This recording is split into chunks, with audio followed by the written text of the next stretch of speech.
আমার উম্মতের এক শ্রেণীর মানুষ হবে মাহম সেয়াতুন, তাদের হাতে থাকবে লাঠি, কাজনাবিল বাকারে গাভীর লেজের মতো এজরে মুনাবিহা, তারা তা দিয়ে মানুষকে মারবে।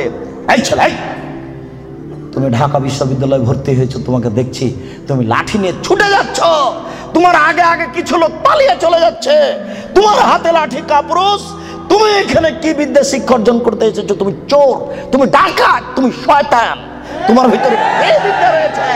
তোমাকে যদি আমি মূর্খ প্রমাণ করতে না পারি, আমি জাতির সামনে বক্তব্য দেব না।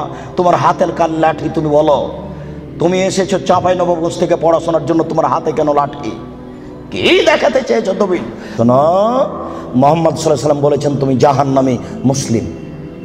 মুসলিম মানে আম গাছে জাম ধরতে পারে, ধরে না, অমাবস্যার রাতে চাঁদ উঠতে পারে, উঠে না, শুঁয়ের ছিদ্র দিয়ে লাঙ্গলের ফাল ঢুকতে পারে, ঢোকে না, শুঁয়ের ছিদ্র দিয়ে লাঙ্গলের ফাল ঢুকে যেতে পারে, আম গাছে জাম ধরে যেতে পারে, অমাবস্যার রাতে চাঁদ উঠে যেতে পারে, এগুলো ঘটে যেতে পারে।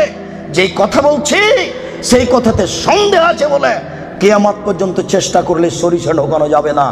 যা বলছি তাই থাকবে, তার নাম মুসলিম।